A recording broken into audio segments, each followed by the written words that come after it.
Hey, what's up, everybody? My name's JT. I'm one of the pastors here at The Well, and thank you so much for joining us here this morning. We're in the middle of our sermon series called The Devil's in the Details, and today we are talking about the devil in betrayal. Pastor Danny's got a great message for us that we're really excited about. But before we get there, if you want to scan this QR code next to me, that opens up to a link tree that has links to all kinds of cool stuff, including a digital connect card that says, I'm new to The Well. If you fill that out, it gives us a chance to reach out, get connected with you, get to know you a little bit. But there's also links in there for our website, our merch. There's links if you want to partner with us in the act of financial generosity. All of that can be found in that QR code. So go ahead and scan that. We'll put it back up at the end too. But here in a second, we will get into Pastor Danny's sermon, The Devil in Betrayal. Hope you enjoy it. We'll see you on the other side.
Hello and welcome to The Well. If we haven't had a chance to meet yet, my name is Danny Liebarger. I'm one of the pastors here at our church, and I'm excited and glad that you're here, that you're in worship with us today, wherever you are. I just want to add my welcome on top of the one you already received from JT. It takes a lot of courage to come and to try a new church, or even to come back to church, and so we're just excited and honored that you would do that even online. And so whether you're worshiping on your couch or in the gym, or you just missed a Sunday at our Weldon Spring campus, or you're maybe spread across the country or the world, we're just glad that you're here and you're with us in worship today. And as the bumper leading into the sermon said, and as JT queued up very well, we're in week 3 of our sermon series called The Devil is in the Details, and we're talking about a deeply personal topic of betrayal. Betrayal is something that it's really quite hard to navigate because it hits us at a heart level. It evokes a lot of different emotions and pains because it takes people that we thought were on our team and on our side in our corner, and we find out that they weren't. And sometimes they don't just go from not being in our corner, but they go from being our biggest antagonists, right? And that's a hard thing to navigate. Humanity is complex in the best circumstances, and betrayal does that no favors. And as I was preparing for this week, I kept getting thrust back into what was perhaps my favorite show. It got me through a divorce, a really hard season of my life, and at the same time, I had torn my ACL for the first time. And so I was going through this really hard time, and so I'm sitting on the couch, I'm at a friend's house, and I remember watching a TV show called The Good Place. Maybe you've seen it. It's perhaps my favorite piece of media, at least TV media I've ever seen. I loved this show. And if you've never seen it, and I do feel bad, I'm spoiling this, so I was talking with Pastor JT a little bit about this, like, it's been out long enough that I don't feel super guilty spoiling it, but I won't give you everything the story has to say.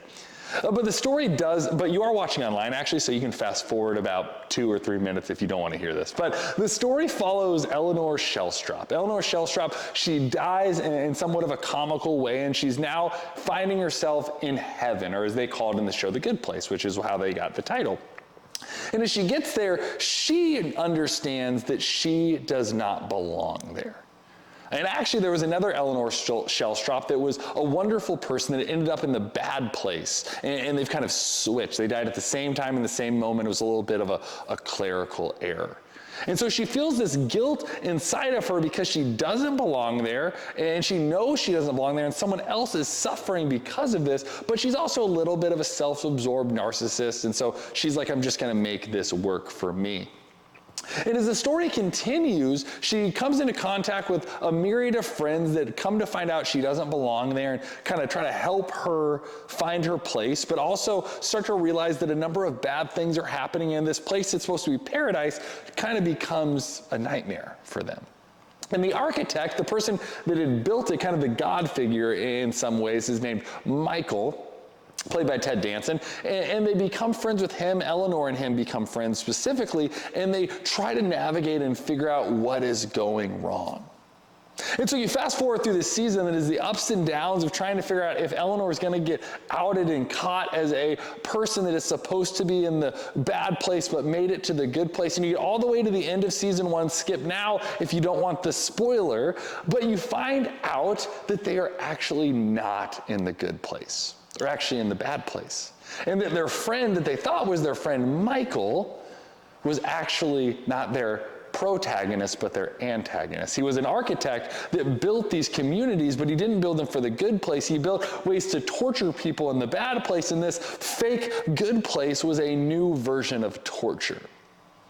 The character, I mean, this was the best season 1 cliffhanger I've ever seen, and it ends with this betrayal as they realize this person that was a friend actually wasn't. It was not their protagonist, not their friend or their defender or advocate, but was their enemy, their advocate, and ultimately betrayed them. And now, when we think about betrayal, like that's a fun story to look at, but when we think about betrayal, like that feeling in that moment is something that we feel as well. I mean, I was thinking back to my greatest mentor growing up, someone that had led me to know who Jesus was and why he matters. I would not be a pastor without this person. They invested in my life in so many different ways. I could chronicle hundreds of stories of this person pouring into my life and helping me through hard times in seminary and undergrad. They helped me graduate college when I wasn't sure I was going to. When I went through a divorce, they helped walk me through it. And just about 3 years ago, I found out that this person was essentially living a lie. That we were all pawns in a chess game that they were playing, and it began to crumble beneath me as I wondered what of the relationship I had with this person was actually true. What was manipulation and what was real? The betrayal was so profound within me that it made me question all these really formative moments and ask, were those really formative for me, or was I just a piece in a larger game that was being played? Betrayal, it disengages us, and it knocks us off of our balance, our equilibrium, and we lose it, and it starts to make us question the reality that's around us. And what's wonderful is that we worship a God who is not ignorant to these sorts of feelings. Actually, he's experienced them. Like, we believe that Jesus, being fully God and fully man, has experienced the full myriad of human emotions and life and experience. And so when we go through really wonderful, good things, we have an amazing God that has experienced those. But when we go through really hard, painful, bad things, that God has experienced those things too. And betrayal is not an exception. Jesus himself navigated not just one betrayal, but multiple betrayals through his life, whether it's through the people that he came to save, being those that led to his crucifixion. Peter, his closest friend and disciple, denying him not just once, not just twice, but 3 times. That's betrayal. Or the story I want to look at for today, the betrayal of one of his close friends, his inner circle, his 12 disciples, the betrayal of Judas to Jesus. And the reason this story is important from a 30,000-foot perspective is it gives us not just a lens of how we navigate betrayal, but it tells us that God is not ignorant, again, to our pain in betrayal. And so we're going to be in the Gospel of John. We're going to be in the 13th chapter. But before we get there, I want to give you kind of the sermon in a sentence. Like, I don't want to bury the lead. So if you want to fall asleep or turn off the sermon, like, you're essentially going to get where we're going in this little sentence. You can write it down in your journals. If you're keeping tabs with us through the note-taking app that we have in the Well 636 app, you can write this here as well. But our sermon in a sentence is this: that healing from betrayal begins when we face it head on, when we let go of revenge, and we embrace the power of God's restorative justice. And over the course of this series, we've talked about different places that the devil is in, right? And whether you believe in like a personified real devil with like the pitchforks and horns, or it's more ethereal and kind of amorphous, like that's not really consequential to where we're going. But whether you believe any of that or where you fall, like evil exists in the world. From every level, from the big to the small, we believe sin and brokenness threatens to tear us apart from God and from one another.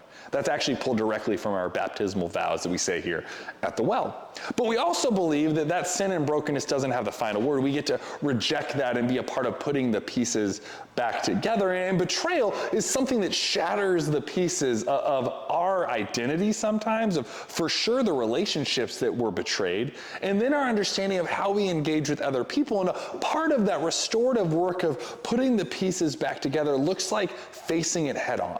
Like we can't ignore it. We have to go full on into it, but we also have to let go of the desire for revenge. We talked about this in week 1 as we talked about division, right? Like we have to seek restorative justice, not retribution, not revenge, restoration, to put things back together. And we have to embrace this idea and power that God's restorative justice might be greater than my own.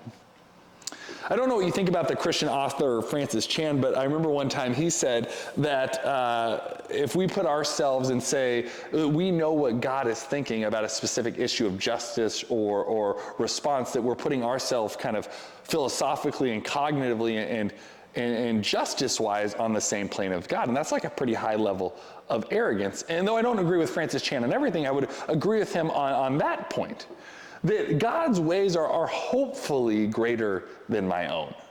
God's ways are ideally more profound and more robust than my own. And when it comes to moving past betrayal, I think a huge key in this is embracing that God's restorative power and justice is probably greater than our own. And so again, our sermon in a sentence kind of gives you the direction of where we're going today, that the healing power of betrayal, or healing from betrayal, begins when we face it head on, when we let go of revenge, and when we embrace the power of God's restorative justice. And so with that in mind, I want to dive into our story. We're going to be in the Gospel of John. We're going to start in the 13th chapter, and we're going to bounce around a little bit like through the story, and we're going to skip a couple of verses. And the reason I tell you that is to say, like, we're not skipping anything that's important, but we're trying to like streamline the story. So if you want to go back and read all the little pieces I skipped, like there are no big nuggets that I skipped over, but I wanted to kind of get to the heart and the ethos of the story. So we're going to be in John 13, verses 1 and 2, 18 and 19, and 21 and 22. So we just skip a little bit. But you can follow along, but it'll be on the screens as well. It says, before the festival of Passover, Jesus knew that his time had come to leave this world and go to his Father. Having loved his own who were in the world, he loved them fully. Jesus and his disciples were sharing an evening meal, and the devil had already provoked Judas, Simon Iscariot's son, to betray Jesus. The one who eats my bread and is turned against me, I'm telling you this before it happens, so that when it does happen, you will believe that I am. So he's saying, like, someone's going to betray me, and I want you to know that when this happens, like, I already called it. Like, I called my shot. So this is going to happen. So hopefully that points out that I know what's happening here. And after he said these things, Jesus was deeply disturbed and testified, I assure you, one of you will betray me. His disciples looked at each other confused about which one of them he was talking about. Now, you can imagine that it would have been quite tense in this room, right? It would have been tense in there. They're wondering who's going to betray him. This is their friend, their rabbi, their Messiah. And they're already like wondering, like, is he really going to die? Like every time he says that's going to happen, they push back. He just got done washing their feet a little earlier in this story. They did not like that, a sign of servanthood from the Messiah. They're like pushing back. They're like, no, we wash your feet. And Jesus is like, no, like you don't get it. Like we have to serve each other. And I, being God in human form, am not above serving you and washing your feet. And so if I can do this, you can do this. And then they move into what we affectionately know as the Last Supper. And Jesus says, like, I know someone's going to betray me here. And it's one of my friends and one of my disciples. And actually in John 13:21, if we zoom in on that passage, we see that it says after he said these things, that Jesus was what? He was deeply disturbed. And he testified that surely one of you will betray me. You know, the phrase deeply disturbed reflects his emotion. Like, you've maybe been deeply disturbed. When my mentor and friend betrayed me and many others, we were deeply disturbed. I'm on group chats with people that we talk about these things. And the disturbance rocked our world and our responses and how we went about it. Like, there was a disturbance that happened. So if you've ever been betrayed, you feel that, right? At a spiritual level, you probably know exactly what I'm talking about, even if we don't have the words to articulate it. Like, the deep disturbance, we feel that. And I'm a big language nerd. I want to know what the people meant when they said these things in Scripture, because the English language kind of sucks it sometimes, just being frank. It's not great. And so I want to what was being said by the authors of these stories in the original language. And if you don't know this, the Bible wasn't written in English. It was written in Greek and translated and transliterated into English over time. But the original words are not always exactly what we have. And so we read the word deeply disturbed, but the actual Greek word, etarahin, actually means, and it does mean deeply disturbed, but it more directly translates to agitated or stirred up. And when I think about that image, man, does that identify disturbance for me? Stirred in me. Agitated in me, indicating that Jesus felt the weight deeply, at a profound, at a spiritual level, this betrayal. And I don't know if you've ever gone to a lake and you've thrown a big rock into it, right? You see the calm and the still, everything is as it should be. It's wonderful and it's beautiful, and you throw the rock and then it's stirred up. It's disturbed, it's chaos. What was once calm waters are thrashing waves of chaos. That is what we feel like inside. That etarahin, that disturbance, that deep movement within inside of us is what Jesus felt and what many of us feel when we experience betrayal. And Jesus acknowledges this pain head on. He doesn't pretend like it's not real. He doesn't push it to the side. He doesn't let go and let God. He says, I'm going to acknowledge this pain that is deep, that it has agitated my soul, and it has stirred me up. Even Jesus, fully God and fully man, the full embodiment of love and grace, was not immune to betrayal and was certainly not immune to the emotions that come with it. And so when we look at what we might learn from this, Jesus does not minimize, he does not dismiss, he does not push away, but he tackles it head on. And so as we look at, as we're going through betrayal, the first step, and this may sound obvious to you, but let's look back at the times we've been betrayed and ask ourselves, have we done this? We have to acknowledge the pain of that betrayal. You have to acknowledge the pain of that betrayal. Even if you look at Eleanor Shellstrop in The Good Place, or Jesus with Judas, or Jesus with Peter. Jesus circles back up with Peter later on after he denies him 3 times. In John's Gospel in the 21st chapter, he meets him on a beach and he sits with him and he acknowledges the pain, but then he moves through it with him. We have to acknowledge the wounds and the hurt and the pain that are left as a result of the betrayal that we've experienced. We can't ignore it. We can't minimize it. And we certainly can't push it to the side. We have to acknowledge it. If we look at the model Jesus gives us, it tells us, we got to navigate it. We got to walk through it, and we have to acknowledge it. But Paul, one of the most prolific writers of New Testament letters that we call the epistles, he wrote many of them, and one of them being the letter to the Romans.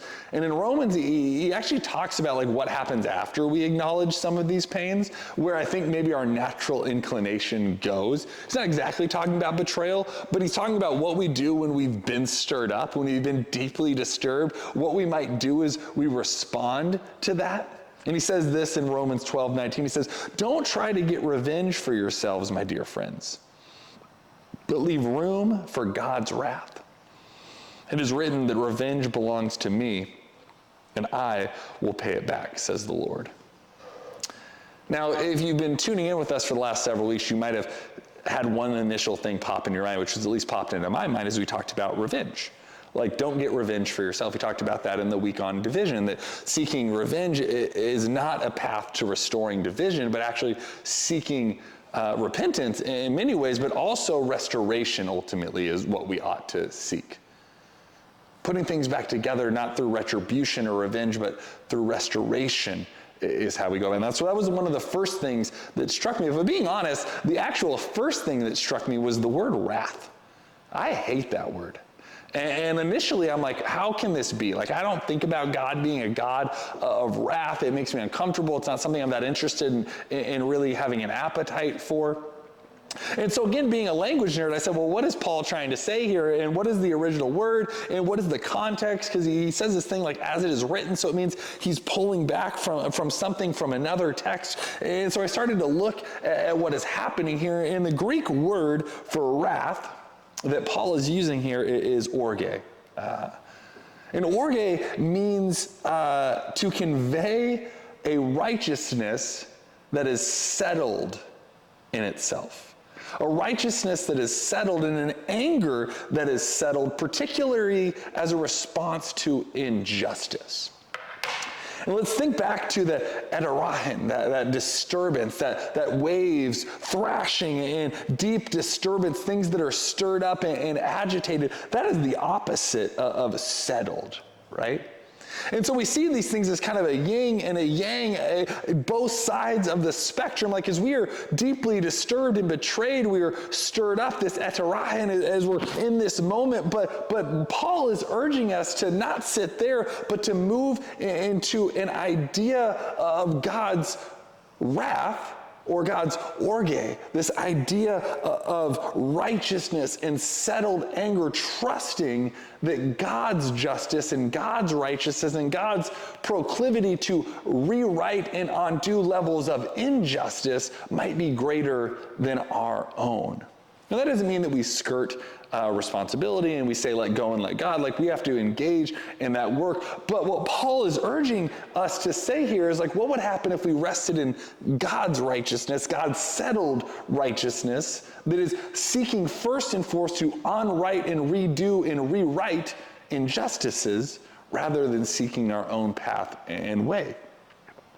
And I said Paul, he is referencing something else. Like, you may have caught that. He says, as it's written, it says, revenge belongs to me, I will pay it back. Well, where is he drawing this from? He's actually drawing this from the Old Testament. A great reminder that the Old Testament is not a throwaway. We need to read it and digest it and honor the words that are there. But in Deuteronomy 32:35, he's quoting that verse, which says that vengeance belongs to me and I will repay it.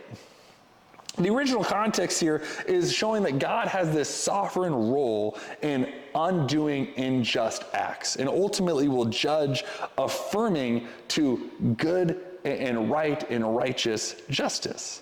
And by referring to this scripture, what Paul's reminding us and reminding the believers that are reading this is that while betrayal invites the temptation for revenge, if you remember what JT said last week as we talked about this, temptation in many ways is seeking the right ends by the wrong means. And so as we are tempted to look for justice by the wrong means of revenge, true justice is God's prerogative. True justice is grounded and settled in God's holiness and in God's righteousness. And so if we're going to acknowledge the pain, like if that's step one, if I was giving you a second step as you navigate betrayal, and you may hate this, I'll be honest with you, but you have to resist revenge. Like, I think humanity and temptation tells us that the right means to the end of this is getting revenge. To poke them back, to hurt them the way they hurt us. But we know that that never leads to healing. That never leads to restoration, which is ultimately what Jesus is at the work of trying to do. I mean, look at the people he sits around the table with. Jesus doesn't refuse to serve communion. He gives the bread and the cup to Judas, the guy that's going to betray him. He doesn't abandon Peter after he denies him, ultimately betraying him in his greatest time of need. Even on the cross, he's being mocked and scoffed at by criminals that maybe belong to be there, but he's also being mocked and scoffed at by the people that he's here to save. And he says, forgive them. They don't know what they're doing. Revenge was never a part of the formula of holiness that God was giving us. And acknowledging our pain is so important. But as we move through that, we're going to be pulled back into that pain time and time and time again. And there's a continual reminder and mantra that we must say that revenge in our own unsettled way will never provide the restoration that God's settled righteousness will provide. And so not only do we have to acknowledge the pain, but we have to resist revenge. But if I was giving us one maybe final thing that we ought to consider doing as we navigate the complexity that comes with betrayal, and please know that there's no 3 easy steps to navigating. This is an ongoing revisiting of the pain that's stirred up in this. But if I was giving us something we might consider doing, it would be trusting in God's justice. Hit on that a little bit. But trusting in God's justice above our own idea. Again, going back to this idea of putting ourselves cognitively, spiritually, and righteously on plane with God. Like, I would hope God's righteousness is better than my own.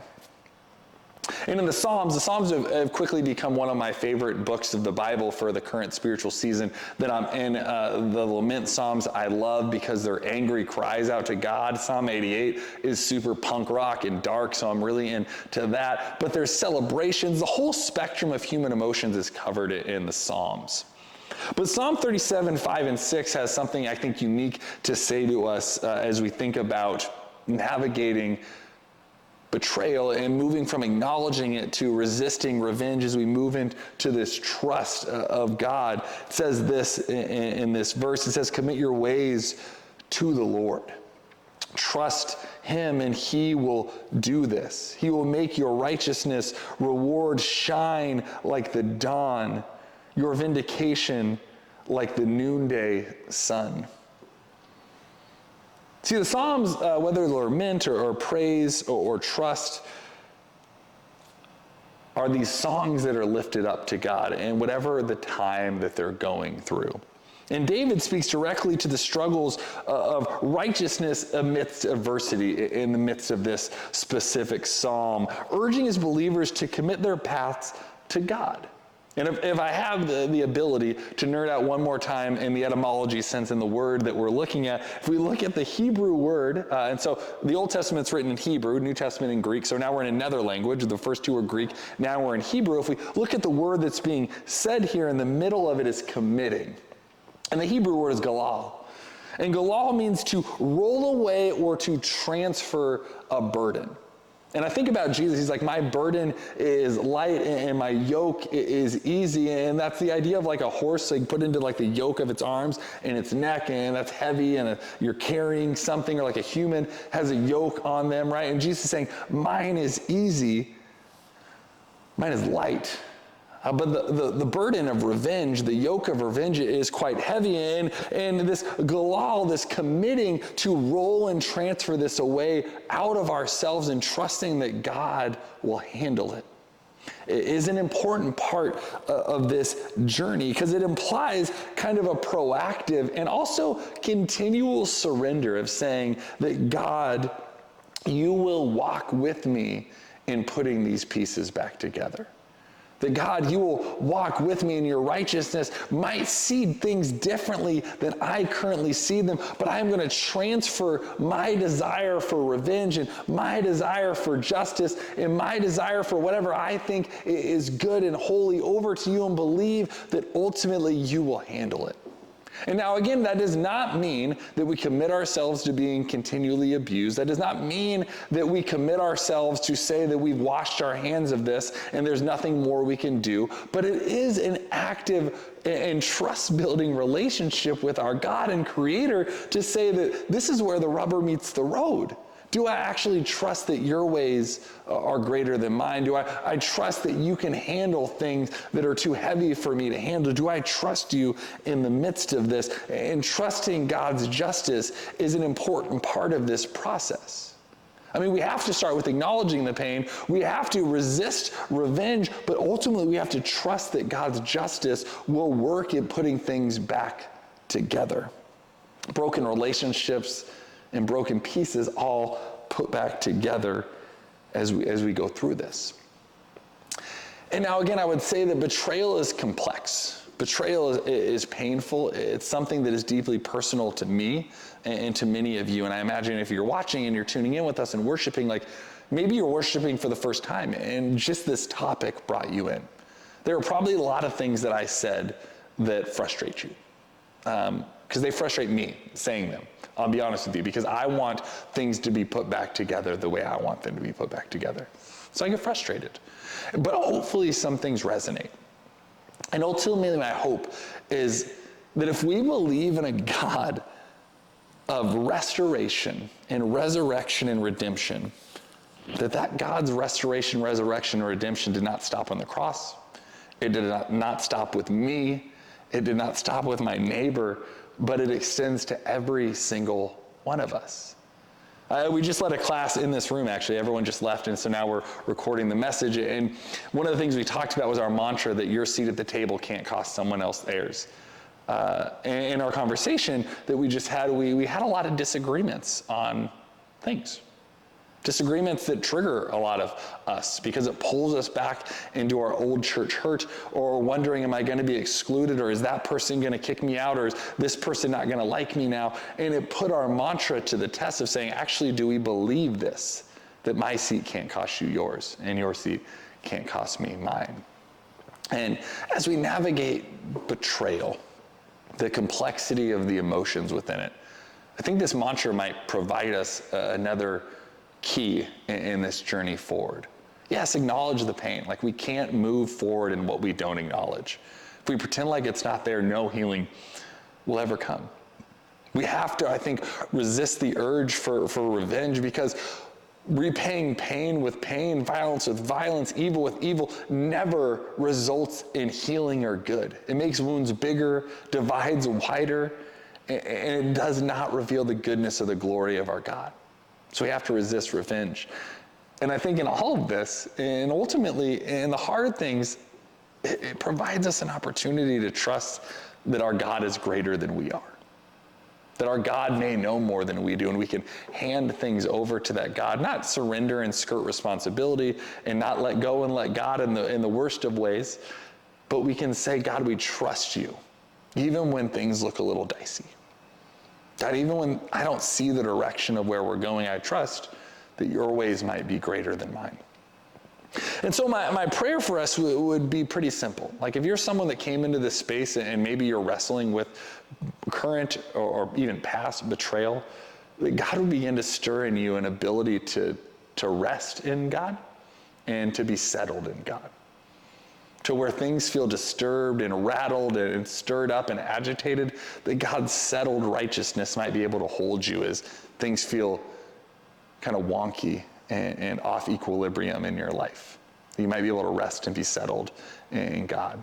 And that God's restorative power and justice might, in all things, begin to put those broken pieces back together and provide a level of transformation and grace that you never knew possible. And maybe, I don't think we do this enough in Message, or at least I don't. Maybe you're someone that betrayed someone. I've thought a lot of this week as I wrote this and got ready for this, like, who have I betrayed? And there have been people that I'm sure, even if I wouldn't have named it as that is what it felt like to them. And people that I have hurt in my life. And this week was a big week of asking myself, how can I repent of that? How can I ask for forgiveness where maybe I felt justified or right, but I've left a path of wreckage behind me?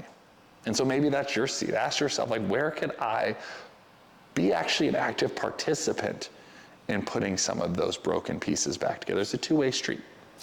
But my hope and my prayer is wherever you are, that the goodness of our God might be revealed in all of it.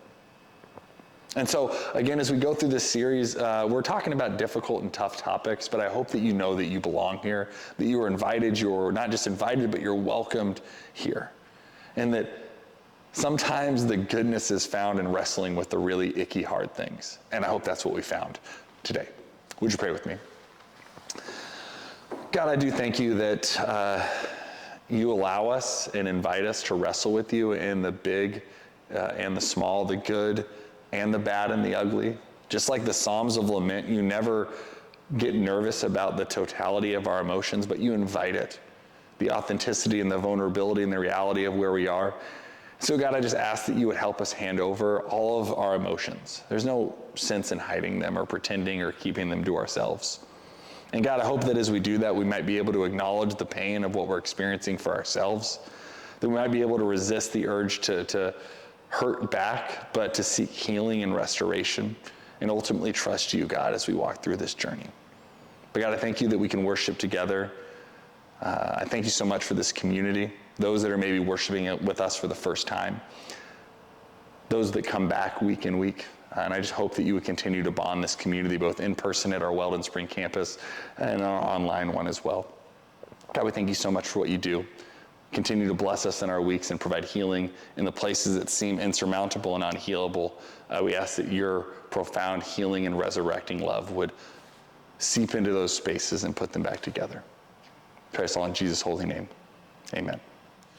Hey again, guys. Hope you enjoyed Pastor Danny's sermon on the devil in betrayal. And again, thank you so much for joining us. It takes a lot of courage to come and try a new church, so we really appreciate you coming and hanging out at the Well. Again, just a reminder about this QR code. Opens up to a link tree of all kinds of cool stuff. One of them is that digital connect card I mentioned at the beginning, as well as a link if you want to partner with us in the act of financial generosity.